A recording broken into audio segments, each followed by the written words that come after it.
Las parábolas de Jesús tienen el poder de revelar verdades espirituales profundas a través de escenas sencillas de la vida cotidiana.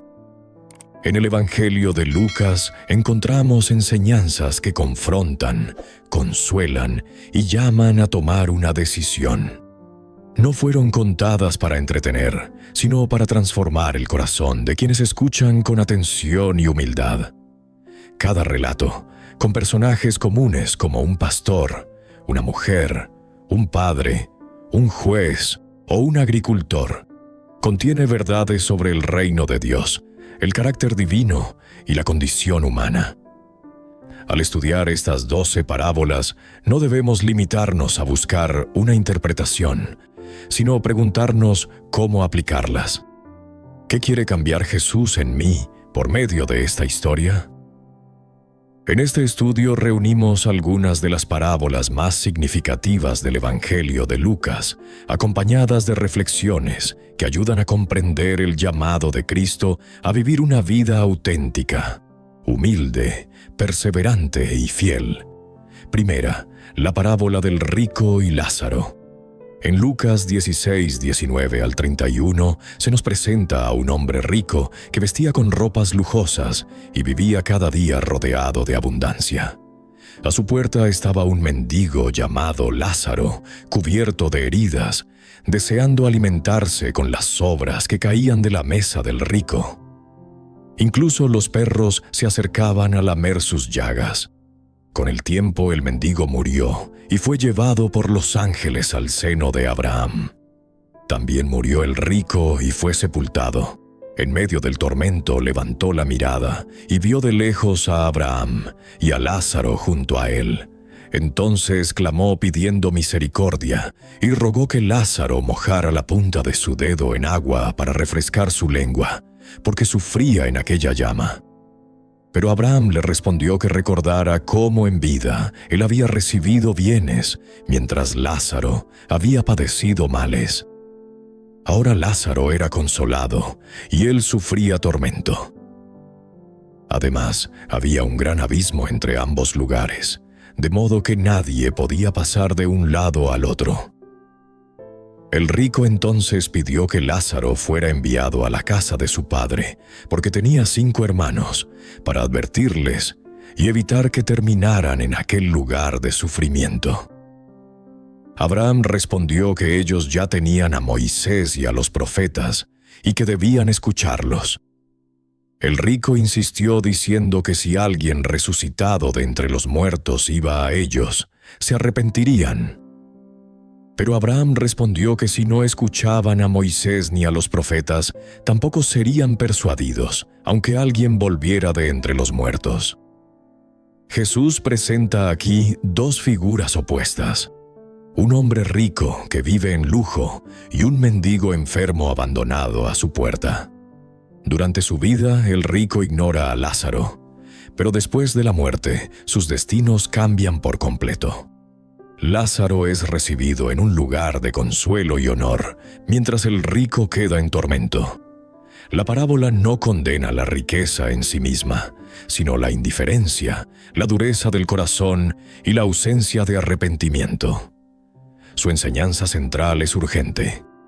Debemos escuchar la palabra de Dios ahora, porque después de la muerte ya no habrá oportunidad de cambiar el destino eterno. Segunda, la parábola de la oveja perdida. En Lucas 15, 1 al 7, los publicanos y pecadores se acercaban a Jesús para escucharlo, mientras los fariseos y escribas murmuraban diciendo que recibía a pecadores y comía con ellos. Entonces Jesús les contó esta parábola. Un hombre tenía 100 ovejas y perdió una. En lugar de conformarse con las 99, dejó a las demás en lugar seguro. Y fue en busca de la que se había perdido hasta encontrarla. Cuando la halló, la puso sobre sus hombros lleno de alegría. Al llegar a casa, reunió a sus amigos y vecinos y les dijo que se alegraran con él, porque había encontrado su oveja perdida. Jesús afirmó que del mismo modo habrá más alegría en el cielo por un pecador que se arrepiente que por 99 justos que no necesitan arrepentimiento. Esta parábola responde directamente a la crítica de los religiosos que se incomodaban al ver a Jesús acercarse a los pecadores. La historia revela el corazón pastoral de Dios. Él conoce a cada persona de manera individual y se preocupa profundamente por quienes se alejan. Para el mundo, una oveja entre 100 puede parecer insignificante. Para Dios, esa oveja tiene un valor único. El cielo entero se alegra cuando alguien vuelve. El arrepentimiento no es motivo de vergüenza, sino de celebración en el reino de Dios. Tercera, la parábola de la dracma perdida. En Lucas 15, 8 al 10, Jesús habla de una mujer que tenía 10 dracmas y perdió una. Ella no se resignó a conservar las otras 9, sino que encendió una lámpara, barrió la casa y buscó cuidadosamente hasta encontrarla. Cuando la halló, llamó a sus amigas y vecinas para compartir su alegría, diciendo que había recuperado la moneda perdida. Jesús concluye afirmando que así también hay gozo delante de los ángeles de Dios por un pecador que se arrepiente. La mujer de esta parábola valora profundamente lo que ha perdido. La moneda no deja de ser importante por estar extraviada. De la misma manera, una persona que se aparta de Dios no deja de ser amada por Él. La búsqueda refleja el cuidado de Dios y la celebración revela su corazón.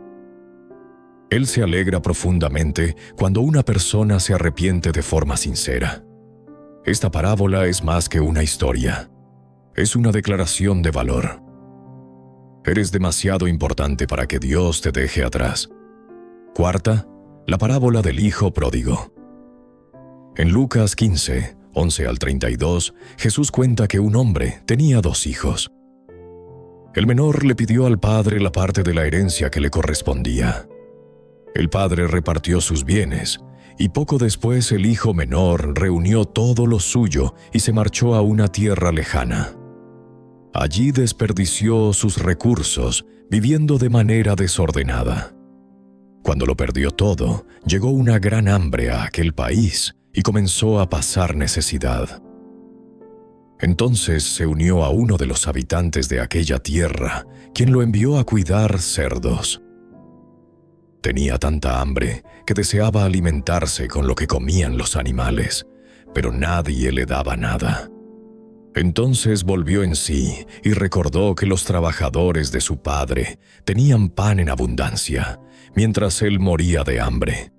Decidió levantarse, regresar a su padre y decirle que había pecado contra el cielo y contra él, y que ya no merecía ser llamado hijo, sino tratado como uno de sus jornaleros. Cuando aún estaba lejos, su padre lo vio y, movido por compasión, corrió hacia él, lo abrazó y lo besó. El hijo comenzó a confesar su pecado, pero el padre ordenó a sus siervos que trajeran la mejor ropa, pusieran un anillo en su dedo y sandalias en sus pies. También mandó preparar el becerro engordado para celebrar, porque aquel hijo estaba muerto y había vuelto a la vida. Estaba perdido y había sido encontrado. Mientras tanto, el hijo mayor regresaba del campo. Al acercarse a la casa oyó música y danza. Preguntó qué ocurría y le dijeron que su hermano había vuelto y que su padre había preparado una fiesta porque lo había recuperado sano. El hermano mayor se enojó y no quiso entrar. El padre salió a rogarle, pero él respondió que llevaba muchos años sirviéndole sin desobedecer sus órdenes y nunca había recibido ni un cabrito para celebrar con sus amigos. En cambio, cuando llegó ese hijo que había malgastado sus bienes, el padre mandó matar el becerro engordado. El padre le respondió que él siempre estaba con él y que todo lo suyo también era suyo. Pero era necesario celebrar, porque su hermano estaba muerto y había revivido. Estaba perdido y había sido hallado. Esta parábola avanza en 3 movimientos: salida, caída y regreso. El hijo menor se marcha buscando independencia, vive sin control y termina perdiéndolo todo. Pero cuando toca fondo, ocurre algo decisivo. Vuelve en sí. Reconoce su situación. Recuerda la bondad del padre y decide regresar. Al llegar no encuentra rechazo ni humillación. El padre corre hacia él, lo abraza, lo viste y restaura su identidad de hijo. La respuesta es inmediata: perdón completo y restauración total. El hijo mayor representa la rigidez de quien cree merecer por sus obras. No comprende que el arrepentimiento sincero conmueve el corazón del padre más que una obediencia sin amor. La parábola termina con la puerta abierta. El padre salió al encuentro del hijo mayor, igual que corrió hacia el menor. Ambos son amados, y todos somos invitados a entrar en la fiesta, porque en el reino de Dios, el perdón siempre abre camino a un nuevo comienzo. Quinta, la parábola del administrador infiel. En Lucas 16, 1 al 13, Jesús habla de un hombre rico que tenía un administrador acusado de malgastar sus bienes. El Señor lo llamó y le pidió cuentas, anunciándole que ya no podría seguir administrando. El administrador pensó qué podía hacer, porque no tenía fuerzas para trabajar la tierra y le daba vergüenza mendigar. Entonces ideó una estrategia para que, al perder su cargo, otros lo recibieran en sus casas. Llamó a los deudores de su señor y redujo sus deudas. A uno le dijo que escribiera 50 en lugar de 100 medidas de aceite. A otro le indicó que escribiera 80 en lugar de 100 medidas de trigo. El Señor elogió la astucia del administrador infiel, no por su honestidad, sino por la rapidez y habilidad con la que actuó. Jesús enseñó que los hijos de este mundo muchas veces son más hábiles en sus asuntos que los hijos de la luz. Después añadió que quien es fiel en lo poco, también será fiel en lo mucho. Y quien es injusto en lo poco, también lo será en lo mucho. Si alguien no es fiel con las riquezas terrenales, ¿quién le confiará las verdaderas? Y si no es fiel en lo ajeno, ¿quién le dará lo propio? Jesús concluye con una afirmación contundente: ningún siervo puede servir a 2 señores. No se puede servir a Dios y a las riquezas. La enseñanza no elogia la corrupción del administrador, sino su capacidad de actuar con urgencia ante el futuro. Jesús utiliza esa actitud para recordarnos que también nosotros somos administradores de lo que recibimos: recursos, tiempo, influencia y oportunidades. Nada nos pertenece en sentido absoluto, y un día tendremos que rendir cuentas. Lutzot, forma en que usamos lo que Dios nos confía, revela a quién servimos realmente. El dinero puede ser un buen instrumento, pero se convierte en un pésimo amo. La fidelidad a Dios se demuestra en las decisiones diarias, incluso en las más pequeñas. Sexta, la parábola de la torre y del rey guerrero. En Lucas 14, 28 al 33, Jesús pregunta quién, queriendo construir una torre, no se sienta primero a calcular el costo para saber si tiene lo necesario para terminarla. De no hacerlo, podría poner los cimientos y luego no poder acabar la obra, quedando expuesto a la burla de quienes lo vean.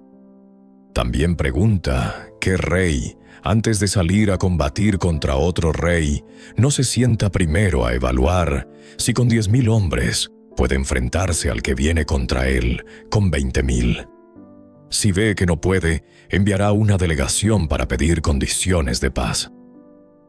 Jesús concluye diciendo que cualquiera que no renuncie a todo lo que posee no puede ser su discípulo.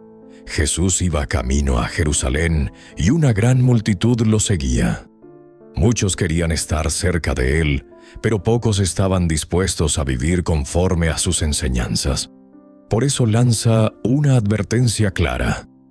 Antes de seguirlo, Hay que calcular el costo. Las dos imágenes son sencillas pero profundas. Un hombre que desea construir y un rey que debe decidir si va a la guerra. Ambos necesitan detenerse, pensar y evaluar. La torre requiere recursos para ser terminada. La guerra requiere fuerza para ser enfrentada. Sin ese cálculo, el resultado puede ser vergüenza o derrota. La enseñanza es que seguir a Jesús exige una decisión consciente. El discipulado no puede ser impulsivo ni superficial. Requiere renuncia, perseverancia y poner a Cristo por encima de todo. El verdadero discípulo debe estar dispuesto a pagar el precio y permanecer fiel hasta el final. Séptima, la parábola del siervo inútil. En Lucas 17, 7 al 10, Jesús habla de un siervo que trabaja en el campo o cuida el ganado. Cuando regresa, su señor no le dice que se siente inmediatamente a la mesa.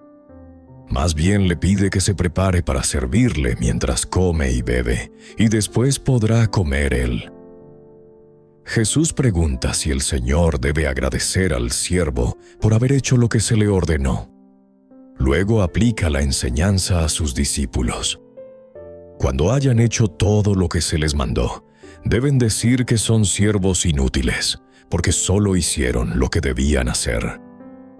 Jesús usa esta escena para enseñar una verdad sobre la humildad en el servicio. El siervo no sirve para ser aplaudido, sino porque esa es su responsabilidad. De la misma manera, la vida de fe debe estar marcada por una disposición constante a servir. Cuando Jesús dice siervos inútiles, no está despreciando el esfuerzo humano. Está corrigiendo la tendencia del corazón a buscar reconocimiento. El servicio a Dios no debe convertirse en motivo de orgullo, sino en una respuesta natural a la gracia recibida. La parábola invita al discípulo a no ver su obediencia como una acumulación de méritos espirituales. El verdadero privilegio no está en ser exaltado, sino en poder servir. Dios ve y recompensa, pero el siervo fiel no exige. Simplemente continúa sirviendo. Octava, la parábola del juez injusto y la viuda persistente. En Lucas 18, 1 al 8, Jesús contó una parábola para enseñar que es necesario orar siempre y no desanimarse. En cierta ciudad había un juez que no temía a Dios ni respetaba a nadie. En esa misma ciudad vivía una viuda que acudía a él una y otra vez, pidiéndole justicia contra su adversario. Durante un tiempo, el juez no quiso atenderla, pero después pensó que aunque no temía a Dios ni respetaba a los hombres, le haría justicia para que dejara de molestarlo con su insistencia. Jesús entonces pidió que se considerara lo que dijo aquel juez injusto. Si un juez corrupto terminó respondiendo por la insistencia de una viuda, ¿acaso Dios no hará justicia a sus escogidos que claman a Él día y noche? Jesús afirma que Dios les hará justicia, aunque parezca tardar. La parábola termina con una pregunta poderosa. Cuando venga el Hijo del Hombre, ¿hallará fe en la tierra? La viuda representa a alguien vulnerable, sin poder ni influencia. El juez representa la indiferencia y la injusticia. Sin embargo, la perseverancia de la viuda logra una respuesta. Jesús establece un contraste. Si incluso un juez injusto puede actuar por la persistencia de una mujer indefensa, ¿cuánto más Dios, que es justo, escuchará el clamor de sus hijos? La lección es clara. Dios valora la oración perseverante. Incluso cuando la respuesta parece tardar, la persistencia en la oración revela que la fe sigue viva. Es un llamado a confiar, aun cuando el silencio parezca prolongado. Novena, la parábola del fariseo y el publicano. En Lucas 18, 9 al 14, Jesús contó esta parábola a quienes confiaban en sí mismos por considerarse justos y despreciaban a los demás. Dos hombres subieron al templo a orar. Uno era fariseo y el otro publicano. El fariseo, puesto en pie, oraba hablando de sí mismo. Daba gracias a Dios porque no era como los demás, hombres, ladrones, injustos, adúlteros, ni tampoco como aquel publicano. Afirmaba que ayunaba 2 veces por semana y daba el diezmo de todo lo que ganaba. El publicano, en cambio, se mantenía lejos. Ni siquiera se atrevía a levantar los ojos al cielo. Se golpeaba el pecho y decía a Dios: «Ten misericordia de mí, pecador». Jesús declaró que este último volvió a su casa justificado, y no el fariseo, porque todo el que se enaltece será humillado, y el que se humilla será exaltado. El fariseo representa una religiosidad centrada en la apariencia, la comparación y el mérito personal. Su oración no nace de la humildad, sino del orgullo. No busca misericordia, sino reconocimiento. El publicano, por el contrario, no intenta defenderse ni justificar sus errores. Reconoce su pecado y suplica compasión. Jesús sorprende a sus oyentes al afirmar que él, y no el fariseo, fue aceptado delante de Dios. La enseñanza es directa. Dios exalta a los humildes y rechaza el orgullo disfrazado de santidad. Un corazón arrepentido vale más que 1000 obras religiosas realizadas sin quebrantamiento. 10ª, la parábola de los labradores malvados. En Lucas 29 al 19, Jesús cuenta que un hombre plantó una viña, la arrendó a unos labradores y se ausentó por mucho tiempo. Cuando llegó el momento oportuno, envió a un siervo para recibir parte del fruto de la viña. Pero los labradores lo golpearon y lo enviaron con las manos vacías. Después envió a otro siervo, y también a éste lo maltrataron, lo humillaron y lo echaron sin darle nada. Luego envió a un tercero, y también lo hirieron y lo expulsaron. Entonces el dueño de la viña se preguntó qué haría. Decidió enviar a su hijo amado, pensando que tal vez a él lo respetarían. Pero cuando los labradores lo vieron, razonaron entre ellos que aquel era el heredero y decidieron matarlo para quedarse con la herencia. Lo sacaron de la viña y lo mataron. Jesús preguntó qué haría entonces el dueño de la viña. Vendría, destruiría a aquellos labradores y entregaría la viña a otros. Al oírlo, algunos dijeron que eso no debía suceder. Pero Jesús los miró y citó la Escritura. La piedra que desecharon los constructores ha venido a ser la piedra principal. Todo el que caiga sobre esa piedra será quebrantado, y aquel sobre quien ella caiga será reducido a polvo. Los escribas y principales sacerdotes entendieron que Jesús había dicho esta parábola contra ellos, y quisieron prenderlo, pero temieron al pueblo. La viña representa al pueblo de Dios. Los siervos enviados son los profetas. El Hijo amado es Jesús. Dios, en su gracia, dio muchas oportunidades para escuchar, creer y dar fruto, pero la respuesta fue rechazo. La parábola muestra el plan de salvación y también la resistencia humana frente a Dios. Rechazar al Hijo es rechazar al dueño de la viña. Y quien intenta apropiarse de lo que pertenece a Dios termina siendo removido. La gracia es ofrecida, pero exige una respuesta. Al final, la piedra rechazada por los constructores se convierte en el fundamento firme e inamovible del reino. 11ª, la parábola de la higuera y los signos del tiempo. En Lucas 21, 29 al 33, Jesús señala la higuera y los demás árboles. Cuando comienzan a brotar, todos saben que el verano está cerca. De la misma manera, cuando se vean ciertas señales, se debe entender que el reino de Dios está próximo. Jesús afirma que el cielo y la tierra pasarán, pero sus palabras no pasarán. La imagen es sencilla y cercana. Todos podían comprender que los brotes de los árboles anuncian una nueva estación. Jesús utiliza esa realidad visible para enseñar que los signos espirituales no deben producir miedo, sino despertar discernimiento. Él no llama a sus discípulos a obsesionarse con fechas, sino a vivir atentos, sensibles y preparados. El tiempo del reino requiere vigilancia espiritual. Cuando Jesús dice que el cielo y la tierra pasarán, pero sus palabras no pasarán, establece una diferencia absoluta entre lo temporal y lo eterno. Todo en este mundo es pasajero, pero su palabra permanece firme, segura y confiable. Esta parábola nos desafía a edificar la vida sobre aquello que no cambia. 12ª, la parábola de las minas. En Lucas 19, 11 al 27, Jesús contó esta parábola porque estaba cerca de Jerusalén, y algunos pensaban que el reino de Dios se manifestaría inmediatamente. Habló de un hombre noble que partió a una tierra lejana para recibir un reino y luego regresar. Antes de marcharse, llamó a 10 de sus siervos, les entregó 10 minas y les dijo que negociaran hasta su regreso. Pero sus conciudadanos lo odiaban y enviaron una delegación diciendo que no querían que aquel hombre reinara sobre ellos.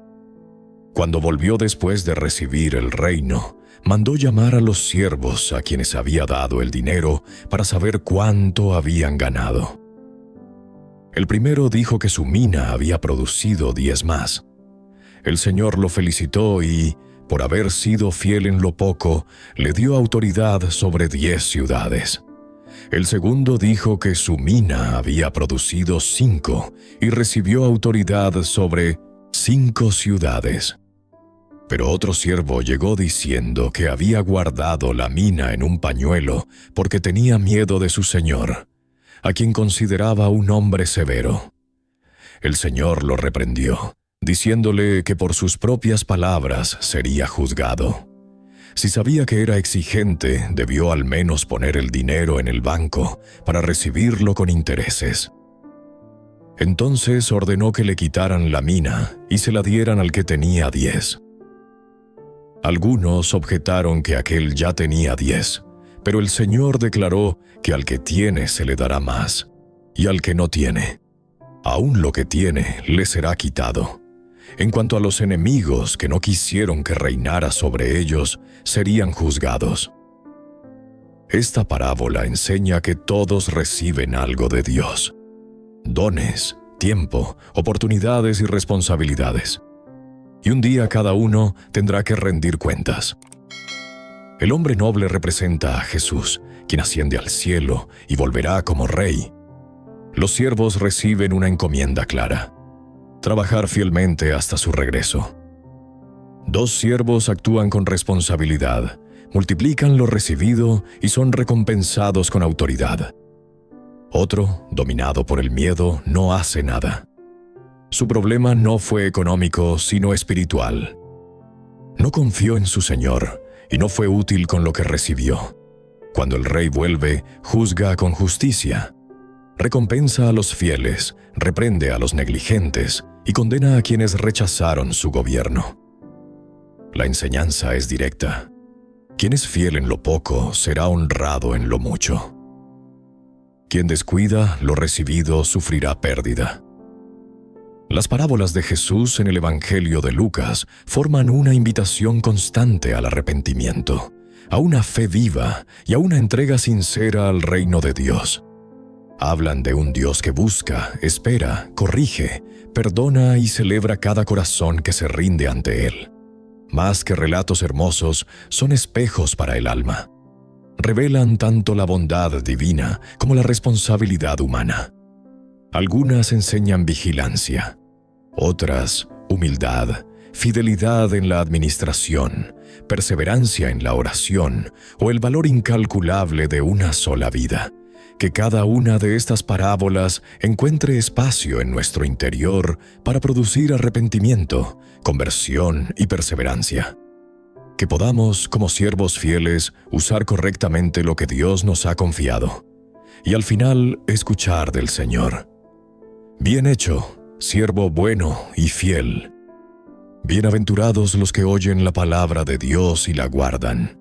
Lucas 11:28.